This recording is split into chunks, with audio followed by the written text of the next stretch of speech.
Hey guys, Andy here from Mediocre Hobbies, and in today's video we are going to be focusing on the Patreon models from this month from Anvil Industries. We've been working with Anvil Industries now for about 6 to 7 months, doing a video for them each and every month showcasing their awesome monthly bundles. Last month they did the kind of Gears of War bundle. The month before we did like Stargate and so on and so forth. So I've always got some pretty unique and cool themes, some very customizable squads, which is great for all those beautiful miniature agnostic games that are out there in the world today. This month is no different, and they're giving me access to NASA miniatures. So basically you're going to get your hands on awesome astronauts, both in their spacesuits and out of their spacesuits, with a whole host of equipment and weapons and stuff like that. This is giving me the opportunity to play Space Station Zero, which is a game that I wanted to play for a couple of months now, ever since it was brought out, but I couldn't quite find the miniatures that I wanted to use.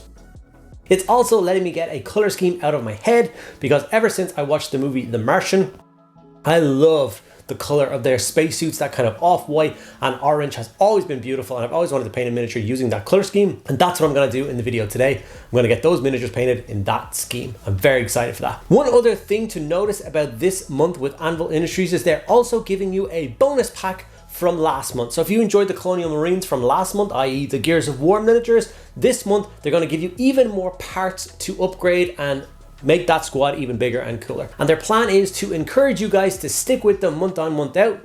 They're going to do this every single month. So in next month's bundle, you'll get whatever next month's bundle is, which is really cool. Plus you get some extra bits and pieces for the NASA squad this month. I think it's an absolutely beautiful way to keep people engaged and give them access to more bits and pieces.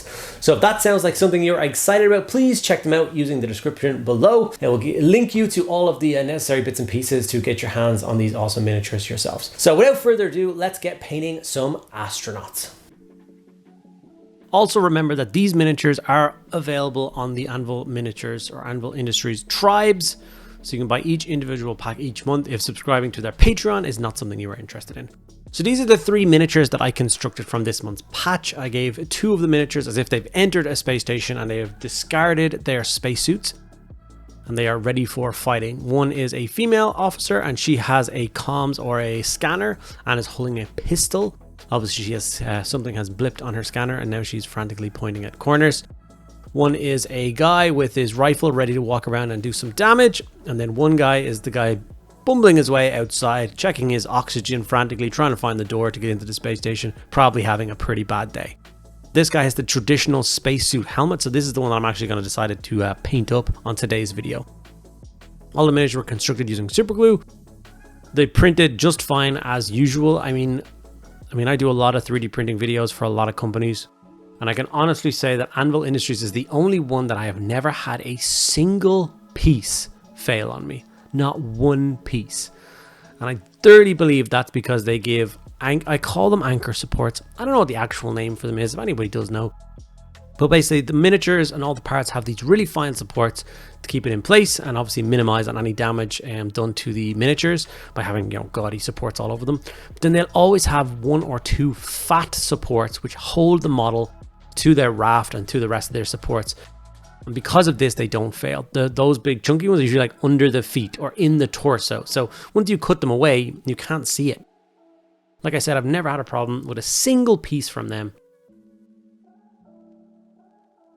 So the models were sprayed black and then they were sprayed grey sear to give me a really nice starting point. From there, I grabbed my contrast orange and I applied that to the areas on the miniature that I wanted to be orange. So I went for all the straps and then obviously the body armor and a few other bits and pieces that I thought was kind of like wise to do that way.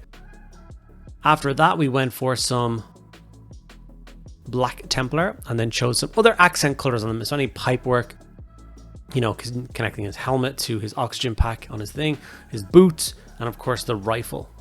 I gave the rifle an orange sling as well, just to kind of blend it in with the thing. I wonder what kind of rifle this is that was going to actually fire in space. Is it some sort of Gauss rifle or something? I have no idea. Lead belcher was used in a very sparing amount.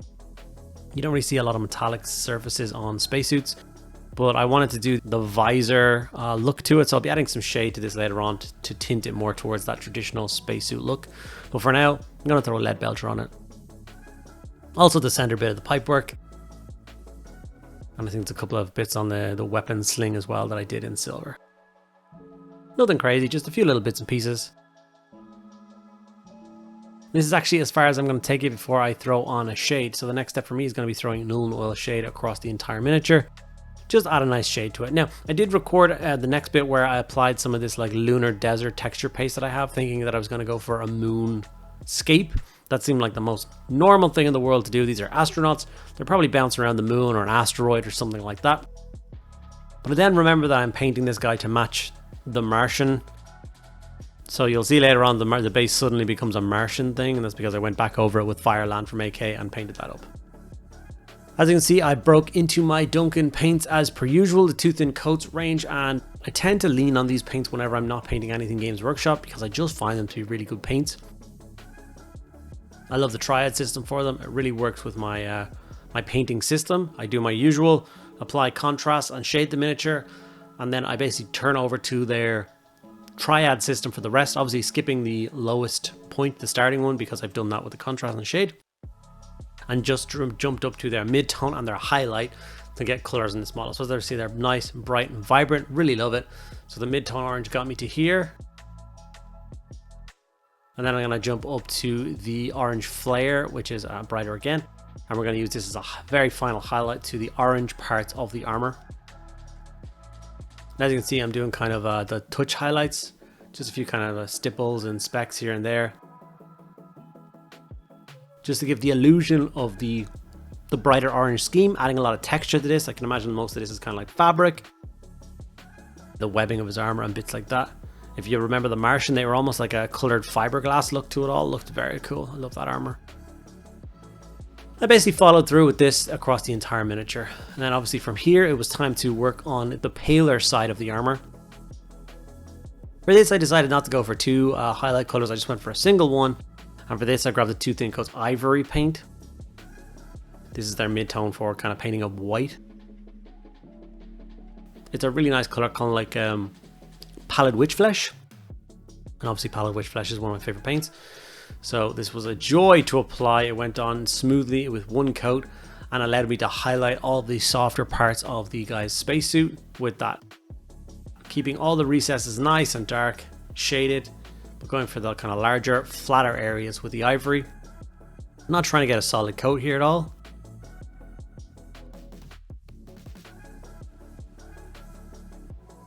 Wanting to really get that texture across when I paint this guy up. Obviously loving every second of painting this miniature. I definitely think I'm going to have to dig out the rules for the Space Station Zero and have a go with these guys. As you can see, he now has a Martian base, which I think suits him a lot better. Ironbreaker was then brought in, and this was used to highlight all the metallics. So I just added a broad highlight across the front of his visor. And I didn't really touch too many other metallic parts with the highlight. I just wanted the helmet to have a real pop to it. As you can see, it does have that reflective surface, which is what you want. Most pictures of astronauts, you see something reflected in their visor. But they also have that like sun shield. And to get that effect, I just grabbed some Druzy Violet and I applied that shade across his helmet, being very careful as to make sure it did not pool anywhere. So I did a lot of controlling that with the brush, moving it around, manipulating it to make sure that I didn't get any pools. This is obviously going to be one of the big focal points of this model, and I want it to look cool. After that, I grabbed some Warp Lightning, and just for things like screens, he's got a little screen on his wrist that he's looking at, and then he's got a kind of two lights built into his helmet, so I wanted to paint those up in green as well.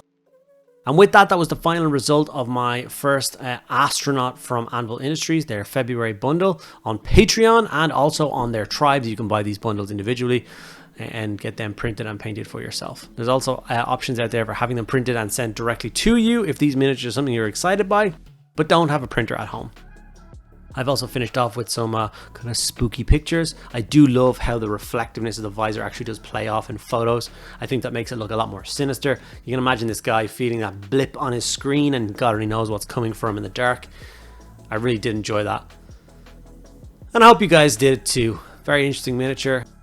Like I said, I can't wait to paint up the other two that I printed, and of course get some more work done very soon. Okay guys, and there we have it, one finished astronaut. I think I nailed the scheme that I had stuck in my head. I managed to get it out and put it on a miniature. Really happy with the final result, and I do hope to print off a bunch more of these miniatures and get to play a cool game. Martian base, space station based. I don't know, I've got a bunch of ideas in my head and I really do want to use them sometime soon. If you enjoyed this video, make sure you give the video a like. Ask me anything you want in the description below and I will get back to each and every one of you guys. Make sure you subscribe to the channel and make sure you check out Anvil Industries, once again linked in the description below, and subscribe to them today to get access to these awesome miniatures and an awesome welcome pack as well.